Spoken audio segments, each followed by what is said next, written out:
Hello everyone. और आज के लेक्चर में हम डिस्कस करने वाले हैं आर्टिफिशियल वेरिएबल टेक्निक के बारे में।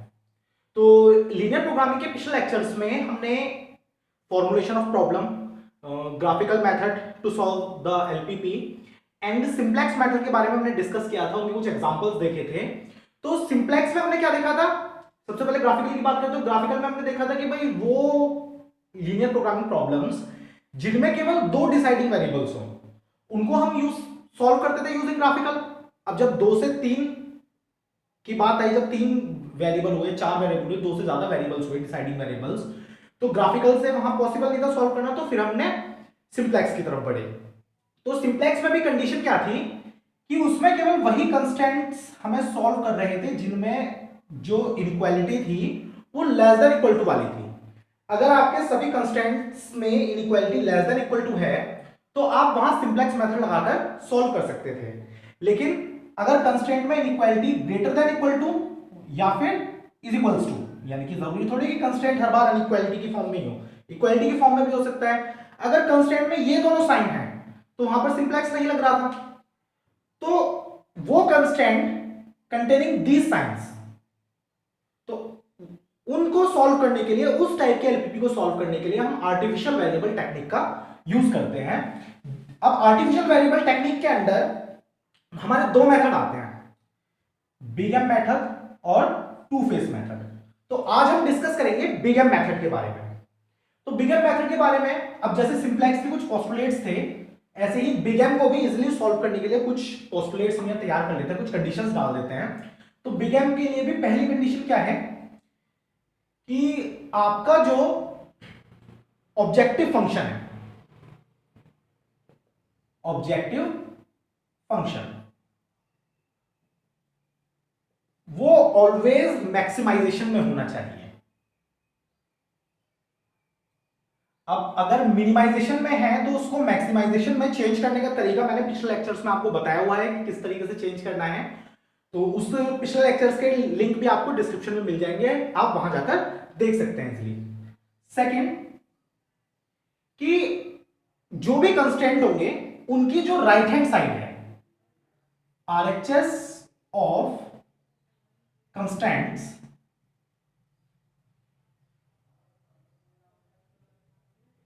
शुड बी पॉजिटिव, कि जितने भी कंस्टेंट्स हैं उन सभी की right hand side always positive होनी चाहिए। अगर नेगेटिव है तो उसको भी पिछले लेक्चर में मैंने बताया हुआ है किस तरीके से पॉजिटिव में चेंज करना है।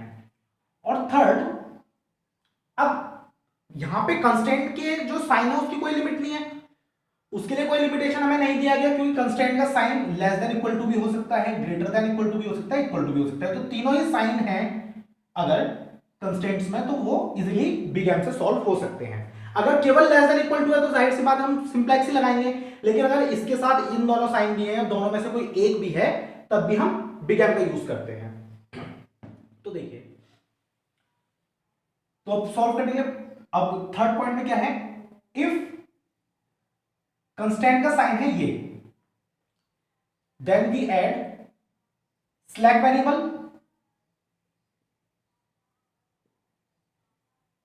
वी ऐड स्लैक वेरिएबल, तो हम कंस्टेंट में स्लैक वेरिएबल जोड़ेंगे। सेकंड, अगर कंस्टेंट का साइन है ये तो subtract surplus variable and add an artificial variable, artificial variable. तो इस टाइप के स्लैक वेरिएबल वाले क्वेश्चंस तो हम कई बार देख चुके हैं, पिछली बार सिंप्लेक्स में हमने देखा था। तो क्या करते हैं, मान लीजिए आपका कंस्टेंट इस टाइप का है कि x1 plus 2x2 is less than equals to 5। तो जाहिर सी बात है, अगर इसको इक्वालिटी में चेंज करना है, इनइक्वालिटी से, तो क्या हो जाएगा ये x1 प्लस 2x2, अब लेस देन है तो कुछ जोड़ना पड़ेगा, plus s1 is equals to 5। तो ये तो हो गया स्लैक वेरिएबल, क्योंकि इसको जोड़ा गया है। अब अगर सपोज कीजिए आपका कंस्टेंट इस टाइप का है, 3x1 plus 4x2 is greater than equal to 10। अब जाहिर सी बात है, अगर लेफ्ट हैंड साइड बड़ी हो गई तो इसमें से कुछ घटाना पड़ेगा। तो ये हो गया आपका 3x1 plus 4x2 minus P1। अब P1 क्या है आपका सरप्लस वेरिएबल, जिसको हमने सब्ट्रैक्ट करा है। अब ये मैंने आपको फर्स्ट लेक्चर में ही बताया था, जब मैंने आपको लीनियर प्रोग्रामिंग प्रॉब्लम्स का, लीनियर प्रोग्रामिंग का इंट्रोडक्शन दिया था, तभी मैंने आपको स्लैक और सरप्लस वेरिएबल समझाते समय कहा था कि हम शुरू से ही आदत डाल के चलेंगे कि जब भी हम सरप्लस वेरिएबल को सब्ट्रैक्ट करेंगे तो उसके साथ एक आर्टिफिशियल वेरिएबल लगा के चलेंगे। तो यहां वो आर्टिफिशियल वेरिएबल है हमारा A1। अब अगर आर्टिफिशियल वेरिएबल की अगर मैं बात करूं, तो आर्टिफिशियल वेरिएबल को अगर मैथमेटिकली देखा जाए तो एक ऐसा वेरिएबल होता है जिसका फिजिकली कोई मीनिंग नहीं होता जी। इस वेरिएबल का फिजिकली कोई मीनिंग नहीं है, या आपके सॉल्यूशन में भी पार्टिसिपेट नहीं करेगा। आप देखोगे कि सबसे पहले जब हम इसको सॉल्व करना शुरू करेंगे तो पहले दूसरे तीसरे जितने भी मतलब शुरुआती इटरेशंस होंगे तो सबसे पहले ये आर्टिफिशियल वेरिएबल्स ही होंगे जो प्रॉब्लम छोड़ के भागेंगे। तो इससे ज्यादा इसके बारे में जानना कुछ हमारे लिए नहीं है, क्योंकि हमारे पास एलपीपी में केवल फॉर्मुलेशन है, मतलब इसको सॉल्व करना है केवल। तो उसी चीज पे आते हैं, ज्यादा कोई फालतू चीज पे हम बात नहीं करते। तो ये हो गया आपका स्लैक वेरिएबल, सरप्लस वेरिएबल और आर्टिफिशियल वेरिएबल मैंने बता दिया किस तरीके से यूज करना है। अब तीसरी चीज जो आती है और सबसे डिफरेंट है, अगर आपकी कंस्टेंट का साइन है इक्वल टू, यानी कि कंस्टेंट इक्वालिटी में है, then add only artificial variable.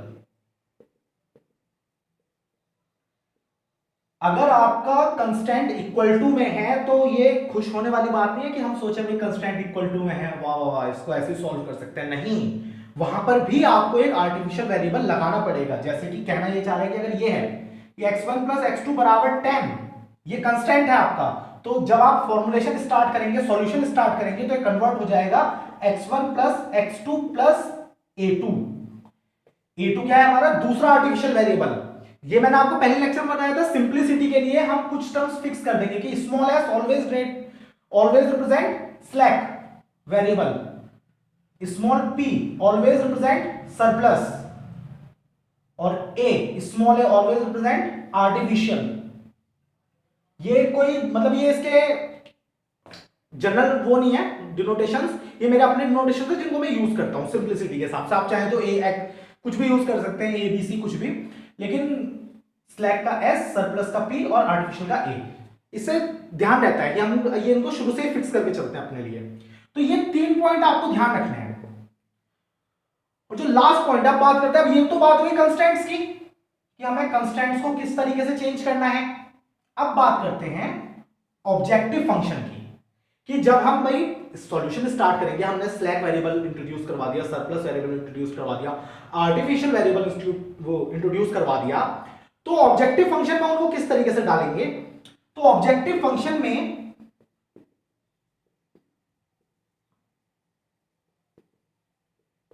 तो कॉस्ट यानी कि कोफिशिएंट्स, मैंने पहले लेक्चर में बताया था कि कॉस्ट वर्ड ऑलवेज यूज करेंगे हम एलपीपी में कोफिशिएंट्स के लिए, कि cost of slack and surplus variable is 0 and cost of artificial variable is minus m। इसीलिए इस मेथड का नाम है बिग एम मेथड, कि यहां हम स्लैक और सरप्लस वेरिएबल की कॉस्ट तो 0 देते हैं ऑलवेज, जैसे हम पहले सिंप्लेक्स में करते थे कि जितने भी स्लैक वेरिएबल्स हैं उन सबका कोफिशिएंट आर्टिफिशियल वो ऑब्जेक्टिव फंक्शन लिखते समय 0 देते थे। लेकिन यहां पर जब आप आर्टिफिशियल वेरिएबल का जो कोफिशिएंट देंगे, जो कॉस्ट देंगे उसकी, वो होगी माइनस कैपिटल M। इसीलिए इस मेथड का नाम है बिग एम मेथड। तो ये कुछ बातें हैं जो आपको बिग एम मेथड अप्लाई करते समय ध्यान रखनी है। ऑब्जेक्टिव फंक्शन मैक्सिमाइजेशन में होना चाहिए, जितने भी राइट हैंड साइड्स हैं यानी कि बीआईज हैं हमारे जितने भी, वो सभी पॉजिटिव होने चाहिए। थर्ड में क्या है, अगर ये वाली कंडीशन है लेस देन इक्वल टू तो स्लैक वेरिएबल ऐड करना है, ग्रेटर देन इक्वल टू है तो सब्ट्रैक्ट करना है सरप्लस वेरिएबल, और साथ में ही एक आर्टिफिशियल वेरिएबल जोड़ देना है इस तरीके से। थर्ड, अगर इक्वल टू है तो स्लैक और सरप्लस तो आएगा ही नहीं, केवल एक आर्टिफिशियल वेरिएबल आ जाएगा, जैसे यहां पर मैंने एग्जांपल में दिया है। उसके बाद ऑब्जेक्टिव फंक्शन किस तरीके से लिखेंगे कि स्लैक और सरप्लस वेरिएबल की कॉस्ट देंगे 0 और आर्टिफिशियल वेरिएबल की कॉस्ट देंगे -m। बाकी जो इसके टेबल बनेगी वो बिल्कुल सॉल्व उसी तरीके से होगी जिस तरीके से सिंप्लेक्स में होती है। सॉल्व करने का तरीका अलग नहीं है, केवल ये स्टार्टिंग में थोड़ा सा डिफरेंस है। तो आइए क्वेश्चन देखते हैं, इसका एक एग्जांपल देखते हैं ताकि और अच्छे से हमें अप्लाई करना है। तो आइए क्वेश्चन देखते हैं इसका।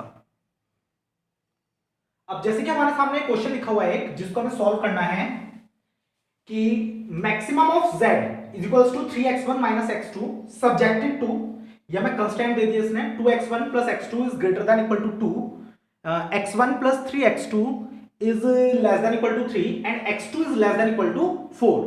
और ये नॉन नेगेटिव रिस्ट्रिक्शंस आ गए हमारे कि x1, x2 greater than equal to 0। तो इसको हमें सॉल्व करना है by using big M method. क्यों? क्योंकि यहां पे अगर हम इस वाले पहले ही कंस्टेंट को देखें तो साइन क्या है, ग्रेटर देन इक्वल टू का, तो सिंप्लेक्स से तो सॉल्व होने से रहा है, तो इसको हम सॉल्व करेंगे बाय यूजिंग बिग एम। तो इसका सॉल्यूशन अगर देखें तो देखिए स्टेप बाय स्टेप देखते हैं। फर्स्ट कंडीशन क्या थी कि objective function should be of maximisation,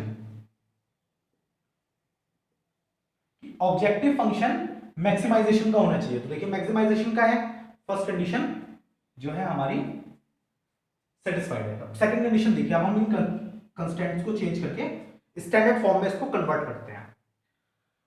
तो देखिए यहां पे ग्रेटर देन इक्वल टू है, तो यहां के लिए हम सरप्लस वेरिएबल मान लेते हैं p1 और साथ में आर्टिफिशियल वेरिएबल a1। यहां कोई दिक्कत की बात नहीं होनी चाहिए। उसके बाद second less than equal to में है, स्लैक वेरिएबल मान लेते हैं s1 और ये भी लेस देन इक्वल टू में है, स्लैक वेरिएबल मान लेते हैं s2। तो अब जो हमारी किस तरीके से बनेगी, अब ऑब्जेक्टिव फंक्शन देखिए कि maximum z is equals to 3x1 minus x2। अब देखिए p1 क्या है आपका, ये सरप्लस वेरिएबल, तो इसकी cost I 0 p1 plus 0 s1 plus 0 s2 but minus m a1। इस आर्टिफिशियल वेरिएबल को कॉस्ट हमें क्या देनी है, माइनस का m सब्जेक्टेड टू। अब कंस्टेंट किस तरीके से चेंज हुए, 2x1 plus x2 minus p1 plus a1 is equals to 2। इसके बाद x1 प्लस 3x2 और यहां पे हो जाएगा plus s1 is equals to 3 और ये हो गया आपका s2 plus x2 plus s2 is equals to 4। तो ये हमारे कंस्टेंट हमने चेंज कर दिए इक्वालिटीज में, जहां पर ये जितने भी आपके वेरिएबल्स हैं x1 x2 p1 s1 s2 a1 ये सभी ग्रेटर देन इक्वल टू 0 है, नॉन नेगेटिव रिस्ट्रिक्शन हो रहा है यहां पर। तो ये क्या हुआ, हमने स्टैंडर्ड फॉर्म में चेंज कर दिया अपनी गिवन एलपीपी को, जो प्रॉब्लम हमें दी गई थी उसको स्टैंडर्ड फॉर्म में चेंज कर दिया हमने। तो पहला स्टेप यही होता है कि आपके पास जो प्रॉब्लम दी गई है उसको स्टैंडर्ड फॉर्म में चेंज करना है। ये क्या है, कैनोनिकल फॉर्म। फर्स्ट लेक्चर आप देखेंगे तो आप अपने आप समझ जाएंगे, अगर नहीं देखा है अभी तक आपने और कैनोनिकल और स्टैंडर्ड फॉर्म के बारे में जानना है तो सेकंड लेक्चर एलपीपी का जो था उसमें जाकर देख सकते हैं, डिस्क्रिप्शन में आपको लिंक मिल जाएगा। इसके बाद हमें क्या करना है, IBFS initial basic feasible solution आपको फाइंड करना है। तो उसके लिए हम क्या करते थे कि जो गिवन वेरिएबल्स हैं उनको 0 रखते थे, लेकिन ये आर्टिफिशियल टेक्निक मेथड है तो इसमें हम क्या करेंगे, जो हमारे स्लैक को तो छोड़ दो, जो सरप्लस वेरिएबल है p1 उसको भी 0 ही रखेंगे। ध्यान रखिएगा, आपके सिंप्लेक्स में क्या होता था, केवल गिवन वेरिएबल्स को 0 रखा जाता था और वहां से हमारा IBFS निकलता था। लेकिन यहां पर आपको क्या करना है, given variables as well as surplus variable, इस पॉइंट को नोट कर लीजिए, given variables as well as surplus variable सबको 0 के इक्वल रखना है। तो यहां लिख भी देता हूं मैं, put given deciding variables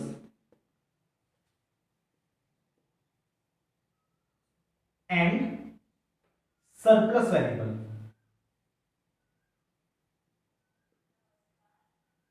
to equate given variables, given deciding variables and surplus variables to zero, कि जीरो के इक्वल रखना है।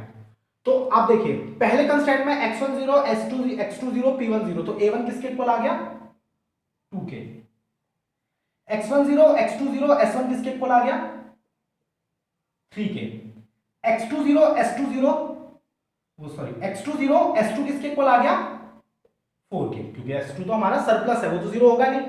तो हमारे पास ये आ गया हमारा इनिशियल बेसिक फिजिबल सॉल्यूशन की a1 बराबर 2, s1 बराबर 3 एंड s2 बराबर 4। तो अब इसको सॉल्व करना शुरू करते हैं कि किस तरीके से हम इसको बाय टेबल सॉल्व करेंगे यूजिंग सिंप्लेक्स टेबल। अब टेबल सेम बनेगी बिल्कुल, जैसे जो कॉलम वहां होते थे वही कॉलम यहां बनेंगे, देखते हैं आगे। अब ये सिंप्लेक्स टेबल के थ्रू हम इसको सॉल्व करेंगे। तो जैसे कि आप देख रहे हैं कि पिछले लेक्चर में जो टेबल मैंने बनाई थी सिंप्लेक्स की, सेम वही टेबल है। पहले कॉलम में बी एंड सी बी, यानी कि basis and cost of basis in the objective function, कि भाई बेसिस की जो कॉस्ट है ऑब्जेक्टिव फंक्शन में, यानी जो कोफिशिएंट है। CJ cost of all variables in the objective function, यानी कि ऑब्जेक्टिव फंक्शन में जितने भी वेरिएबल्स हैं उन सबकी कॉस्ट, उन सबका कोफिशिएंट। एक्स बी, भाई जितने भी वेरिएबल्स हमारे इंट्रोड्यूस हुए हैं टोटल हमारी एलपीपी में, वो सब यहां आ जाएंगे। और ये मिनिमम रेशियो, तो देखिए इसको फिल करना शुरू करते हैं। सबसे पहले ऊपर वाले ये दो रोज फिल करी जाएंगी। तो देखिए हमारे यहां कौन कौन से वेरिएबल यूज हुए, x1, x2, then p1, s1, s2 and a1। ध्यान रखिएगा कि जितने भी आर्टिफिशियल वेरिएबल्स हैं वो सबसे एंड में रखे जाएं। इसका रीजन मैं भी आपको बताऊंगा जब सॉल्यूशन स्टार्ट करूंगा इसका, तो अब आप फर्स्ट इटरेशन में ही समझ जाएंगे क्यों। फिर कॉस्ट, यानी कि उनके कोएफिशिएंट x1 का कोएफिशिएंट 3, x2 का -1, p1 का 0, s1 का 0, s2 का 0 एंड a2 का a1 का -m।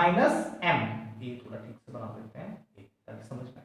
अब इसको देखिए b और cb, इसमें क्या करना है आपको, बेसिस क्या है हमारे a1 पहला। अब देखिए इनको कंस्टेंट वाइज रखना है, ऊपर नीचे नहीं करना आपको। सबसे पहले कंस्टेंट में से a1 आया था तो a1 ही सबसे पहले रखा जाएगा। दूसरे कंस्टेंट में से s1 आया था तो सेकंड उसमें s1 रखा जाएगा, और तीसरे कंस्टेंट में से s2 आया था तो तीसरे उसमें s2 रखा जाएगा। ये बात सिंप्लेक्स टेबल के थ्रू भी सॉल्व करते हुए आपको ध्यान रखनी है। अब इनकी कॉस्ट ऑब्जेक्टिव फंक्शन में a1 की कॉस्ट -m, s1 की 0, s2 की 0। नाउ फर्स्ट इटरेशन के लिए जो असला बारूद हमें रिक्वायरमेंट था शुरुआत में, वो हमने इकट्ठा कर लिया है। अब एक्स बी, ये जो वैल्यूज आई हैं इनकी a1 की वैल्यू 2, s1 की वैल्यू 3, s2 की वैल्यू 4। अब टेबल को फिल करना शुरू करते हैं। इसको बंद कर दीजिए आप। यहां क्या लिखा जाएगा, मैक्सिमम ऑफ z, इसकी वैल्यू आपको फाइंड करनी है, एंड इसके बाद यहां पर डेल्टा j। अब मैक्सिमम ऑफ z निकालने के लिए और डेल्टा j फाइंड करने के लिए जो मेथड है वो सेम है जो पिछली बार था। Maximum z equals to sigma cbxb and delta j is equals to cj minus sigma sigma cb xj, cb xj बिल्कुल सेम उसी तरीके से है जैसे सिंप्लेक्स में हमने करा था। अगर आपको अभी मैं ज्यादा लंबा नहीं खींचूंगा, अगर आपको देखना है किस तरीके से इसको फाइंड करना था अपने सिंप्लेक्स में, तो आप पिछले लेक्चर्स में जाके देख सकते हैं। अभी इसको बाकी प्रूफ करते हुए आपको अपने आप समझ में आ जाएगा किस तरीके से करना है। अब बढ़ते हैं यहाँ पे कोफिशिएंट। देखिए पहले कंस्टेंट में x1 का कोफिशिएंट 2, इस चीज को बहुत ध्यान से पढ़ना है। यहां पे अगर केयरलेसनेस हुई तो पूरा क्वेश्चन गलत हो जाएगा। सेकंड 1 और थर्ड में है नहीं, इसलिए 0। x2 पहले में कोफिशिएंट 1, दूसरे कंस्टेंट में 3, तीसरे में अगेन 1। p1 पहले में -1, उसके बाद बाकी दोनों में से कहीं नहीं है। s1 पहले में नहीं है, दूसरे में है, तीसरे में नहीं है। S2 पहले में भी नहीं है, दूसरे में भी नहीं है, तीसरे में है, और A1 केवल पहले में है, बाकी दोनों में नहीं है। तो मैंने कहा था जो यहां होंगे वो आइडेंटिटी मैट्रिक्स का कॉलम बनाएंगे। देखिए A1 पहला आइडेंटिटी मैट्रिक्स का कॉलम, S1 दूसरा आइडेंटिटी मैट्रिक्स का कॉलम, और S2 तीसरा आइडेंटिटी मैट्रिक्स का कॉलम। तो जिस ऑर्डर में रखे हैं उसी ऑर्डर में इनके जो वेरिएबल्स हैं, देखिए यहां पे अगर आप देखें भी तो ये आइडेंटिटी मैट्रिक्स का कॉलम आपको बनाएंगे विद इन सेम ऑर्डर जिस ऑर्डर में लिखे गए। फिलहाल इस चीज पे ध्यान, आगे बढ़ते हैं। अब सबसे पहले हमें क्या फाइंड करना है, मैक्सिमम ऑफ z, यानी कि this into this plus this into this plus this into this. तो ये तो 0 0 हो जाएगा, तो यहां पहला क्या आएगा, माइनस का 2m। अब डेल्टा जे किस तरीके से फाइंड करना है, देखिए cj 3 minus cb xj minus 2m। उसके बाद तो दोनों 0 0 है, तो कितना आ गया ये 3 प्लस 2m। इसी तरीके से यहां देखिए -1 minus minus sorry minus minus m, यानी कि -1 प्लस m। इसके बाद 0,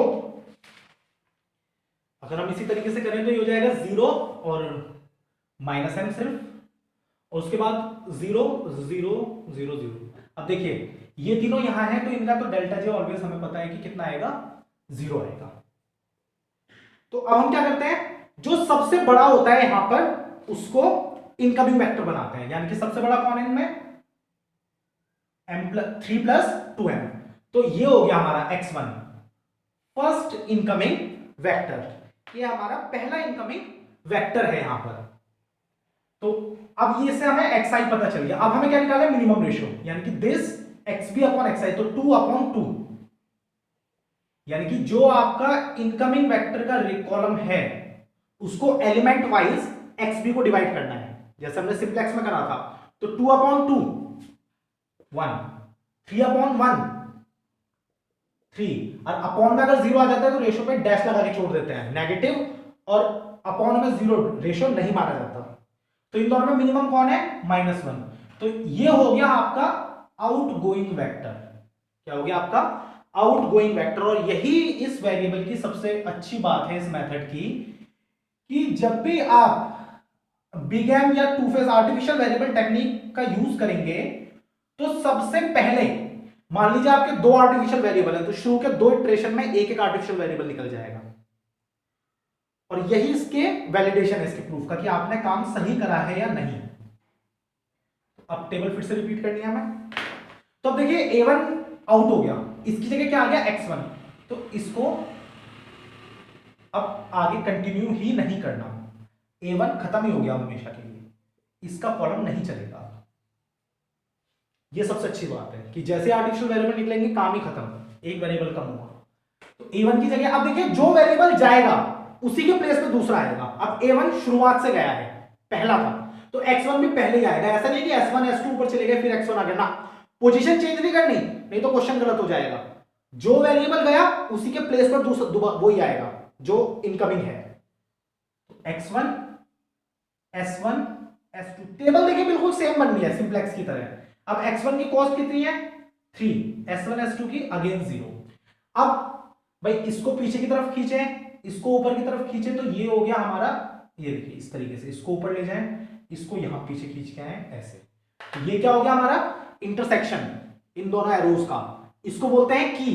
जैसे कि मैंने पहले उसमें बताया था की। अब की के साथ वही करना है, उस पूरे कॉलम में केवल की 1 होगी, की के नीचे भी 0, की के ऊपर भी 0। तो 2 को 1 कैसे करेंगे, इस पूरी रो को 2 से डिवाइड कर दीजिए। 1 1 1/2 -1/2 0 0। क्लियर। ये आपकी R1 रो, इसको हम R1 रो, ये R2 रो, ये R3 रो, और ये जो है आपकी ये भी R1 ही है, ये रो भी आपकी R1 ही है। ये जो है बस ये इसका काम खत्म आर्टिफिशियल का। तो अब क्या करना है, इसके नीचे 0 बाय यूजिंग R1, जैसा आप मैट्रिक्स में करते थे ना, एक रो का यूज करके बाकी रोज के एलिमेंट्स को चेंज करना, सेम वही काम करना है। तो नीचे क्या है 1, इस 1 को 0 बनाना है, तो हम इस R1 का भी यूज कर सकते हैं, इस R1 का भी यूज कर सकते हैं। तो मैं यहां पे यूज करूंगा इस R1 का, क्योंकि ऑलरेडी 1 है, तो मैं यूज करूंगा R2 माइनस न्यू R1, जो नई मेरी R1 रो है।